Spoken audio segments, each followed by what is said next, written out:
hindi kasi natin alam dumating yung panahon na may pagkakamali silang dalawa. Diba? So yun ang dapat ninyong pag-uusapan sa mga magulang. So, pinag-uusapan na ba ninyo? Okay na po siya.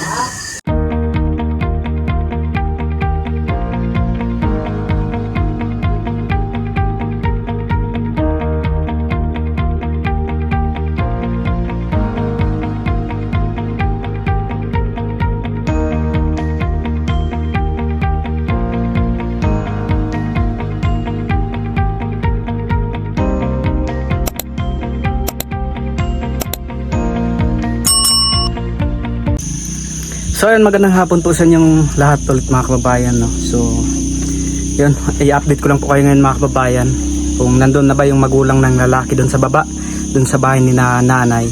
Kasi nung pagpunta ko po kanina mga kababayan ay marami pong tao na nandoon.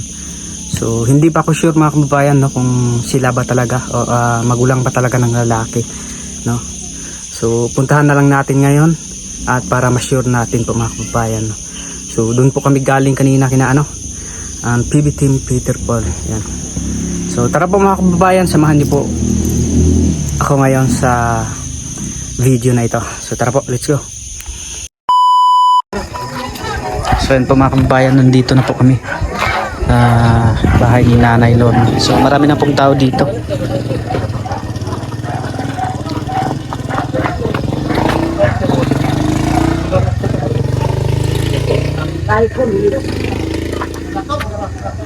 Okay, man.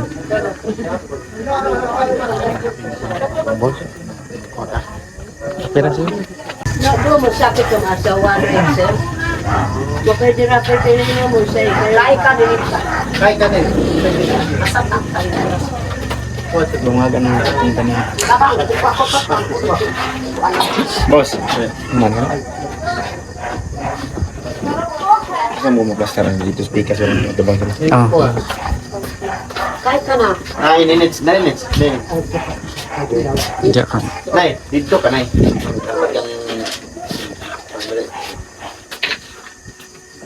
Dili ko magana-agos kaya. Magandang gabi sa inyo lahat mga kababayan. Kumusta na kayo dyan? So ngayon po nga gabi, dito kami ngayon sa Nanay Lorna. So ngayon po ang pagmanlikan po ni Lita. So dito na po sila mga kababayan. Ito yung kanyang jowa. Ito yung nanay sa jowa ni Lita. At ito yung Anday kumain. kumbaga tiyahin. So ngayon para po maliwanagan po mga kababayan, so tuloy po yung manlikan pero linggo na po nangyari ng gabi. Dito na po sila. So sana huwag kayo mag-away. So focus na kayo sa buhay niyo. Kapag kasal na kayo, parang isa na kayo dahil mag-asawa na kayo. So ito kasi sinit sa bata. So sana magkaintindihan kayo. Gagawin niyo ang tama para sa inyo. Kasi sinit ay hindi naman ito, wala na itong ipasa. Sabi niya sa akin na kahit saging basta labing. So wala na talaga. Dahil binubulak-bulak ko si Nate noon na baka mahirap kasi gano'n, pero ayaw naman niya, hindi na siya kumatigas. So ganito na lang, no? Matuloy yung kasal ni Nate ngayong October 30 sa sumang-ayon sa sinabi ni nanay na kahit 3 kilo madala nila dito ay magtanggap naman din sila. Ay, naghilap na po akong balain ng tanong yun kay naulaw. mapapatunay na ito yung anak mo ay matapatin. So, hindi kasi natin alam dumating yung panahon na may pagkakamali silang dalawa. Diba? So, yun ang dapat ninyong pag-uusapan sa mga magulang. So, pinag-uusapan na ba ninyo? Okay na po siya. So, okay na. Wala na po. So, kasi dalawa kasi yung hinawakan natin ngayon. May sa kultura, meron sa panahon.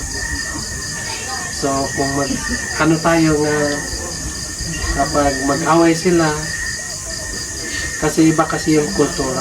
No? At iba yung balao. Pag mag-away sila, ay anong natin gano'n. Pag anong mga balak nila sa buhay, no? So, bahala sila, gano'n. Siya na nga maningkam. Kasi baka naman po ay pagkatapos natin ikasal si Nex, matapos niyo nga ikasal si Nex, pagkatapos kulin yan ay may mga problema. Yun ang usapan niyo na magulang kayo dalawa. Umanak po siya. So yun po mga kababayan, tapos na pong nag-usap-usap dito. So inaantay nila po. Inaantay. So ihatid po namin ngayon yung sila ano. Atid natin atid yung pamilya ng lalaki ni Jory mga kabayan, no? Kasi wala na silang masakyan, iniwan sila ng kanilang sasakyan. Ito problema dito. Tayo na nagka-problema. Ano pa? Problema na talaga ito. Asa man ito? Ay, ko sino kong susi. Oh, lumay pa kayo. Okay. So yun po mga kababayan, no? At bali yun po yung pinag-usapan kagabi. So hindi ko na rin po kinunan lahat kasi more on Bisaya na po yung pinag-uusapan nila. So para mas maintindihan ng lahat, bali i-summarize ko na lang po mga kababayan, no, kung ano yung pinag-uusapan nila kagabi para maintindihan din po ng ating mga viewers na Tagalog, no. So yun nga, yung pinag-uusapan po nila kagabi ay tungkol po sa kasal ni Ninita, no, kung kailan gaganapin. And then humingi din po ng pasensya yung kapamilya po ng lalaki dahil walang-wala din po sila, no. Dahil nung nakaraan po mga kababayan, kung meron po kayong naririnig doon sa isa nating video na meron ding nag-comment doon kung bakit nasali yung pangalan ni Sir Paul. So yun po kasi yung pinoproblema po ng kapamilya ng lalaki, kasi daw baka daw si Pugong Biyahero ay habulin yung gastos ni hahabulin ni Pugong Biyahero yung gastos nila kay Ninita. So yun, sinabihan ko naman po si nanay na hindi ganon si Pugong Biyahero, no. Ang gusto lang ni Sir Paul na may plaster na po, no, si Ninita para hindi na rin po ma-stress si nanay sa kakahabol sa kanya. Kaya ayun, pinasabihan ko kay nanay na huwag problemahin yung ganon. Kaya yun din po siguro yung dahil mga kababayan, kahit matagal silang dumating dito, and then dahil na rin po sa walang-wala sila. Pero kahit ganon pa man po mga kababayan, hindi sila natuloy nung Sabado. At least nakarating sila nung kahapon nung Linggo. So yun nga ay naghahanap pa daw sila ng panggas nila. So minsan yung iba ay walang panggas, so mabuti na lang at mayroong sponsor si Ma'am Aya. So ayun, pinadalhan daw ni Ma'am Aya para panggas. And then nung kagabi, ayun, hinatid po namin ni Unyot kasi wala na silang masakyan. At yung sinakyan nila kasi ay nauna nang umuwi. At yun nga po, at mayroon din po silang problema doon sa kanilang pamilya, no. Bali 4 daw yung namatay doon sa kanilang kapamilya. At yun, so dumagdag pa yung problema nila na ganon. So hindi rin po natin masisi si nanay, kasi nakapag-promise din po yung na darating sila sa yung araw na yon. So hindi rin po natin masisi nanay kung bakit um, ano bang tawag doon, yung pinabili ni nanay kasi nakapag-promise din po, no. At yun nga, so naging successful naman po yung pamanhikan ni Nita. So although bigas lang po yung dala nila, and then walang pang ulam, so mabuti na lang at meron sila onyot. So wala din po kasi kami doon mga kababayan nung oras na yun, kasi pumunta pa po kami doon kina Bibiting Peter Paul, no. So ayun, yung pinag-uusapan nga po pala nila nung mga kabayan ay gaganapin daw yung kasal ni Nita ngayon, sabay na lang daw po sa birthday ni Nita, no. So yun nga, sinabihan po ni Peking Bombay kung kaya ba na ngayong October 30 gaganapin yung kaniyang kasal. So pagsisikapan daw po nila, no, na maikasal ngayong October sa birthday po ni Nita. So although naman po siya mga kabayan, no, medyo malapit na po siya, bali 3 buwan. So medyo mahirap po, no, pag dito sa bundok mahirap na pong pag-ipunan yung ganon kabilis na desisyon na ikasal ka agad, no, sa mismong birthday po ni Nita. So wala din po tayong magagawa. And then tinanong din po ni Peking Bombay kung okay lang ba kay Nanay Lorna na kahit konti lang yung madala nila may gastos sa kasal ni Nita. So nagpapasalamat din po ako kay Nanay kasi akala ko nung una kasi mga kabayan, sinasabi niya sa amin na hihingi talaga siya ng ng danyos, hihingi siya ng dori, ganon, no, nung papunta pa lamang kami doon sa lalaki. So yun yung palaging sinasabi ni Nanay na kailangan talaga siyang hihingi, no. Pero laking pasalamat ko sa Panginoon na kumbaga nabago din yung isipan ni Nanay, yung kanyang ang kanyang takbo sa kanyang utak, no, nabago din.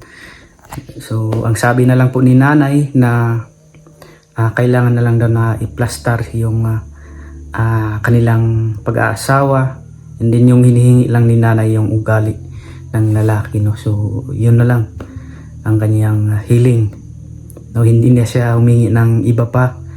Ang gusto lang ni Nanay na maikasal, no, maikasal na kahit konti lang daw yung gastos, basta may plaster lang daw po si Nita, no. Kaya yun, malaking salamat talaga kay Nanay na nagbago yung kanyang isip. So dahil na rin po siguro sa nakita ni Nanay Lorna sa kanilang sitwasyon, no, kaya ayun, naisip siguro ni Nanay na kasi yung pa nga po nung pumunta sila dito, halos taga doon lang po yung naghahanap ng paraan para mayroong maipakain sa mayroong pang-ulam, no. Kaya ayun, nawalan na nga po ng boses si Nanay sa kakaiyak, sa awa din po ng side po ng lalaki, no. Kaya ayun, nagbago yung isip ni Nanay. Kaya maraming salamat talaga kay Nanay, no. Dahil sa panahon po talaga natin ngayon ay mahirap maghanap ng pera. So mura din yung mga bilihan. So yung ang papa din po kasi nung lalaki mga kababayan ay mag 5 years na daw na hindi makatrabaho dahil merong sakit, no. Iwan ko kung nakalimutan ko po mga kababayan kung ano yung sakit doon. At saka yung mama lang daw yung inaasahan, so arawan lang daw. So 300 lang daw yung arawan. So minsan hindi makapagtrabaho. Kaya ayun, no. Kaya hindi sila kaagad nakapunta dito. Dahil nga naghahanap buhay muna. So ayun lang po mga kababayan, no.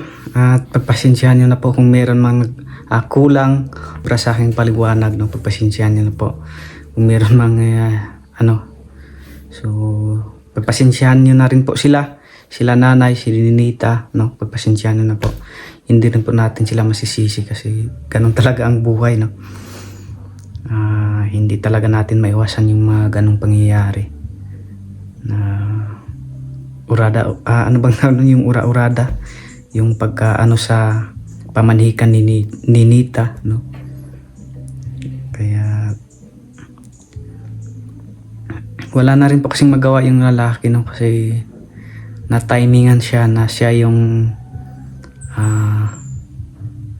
napuntahan ni Ninita.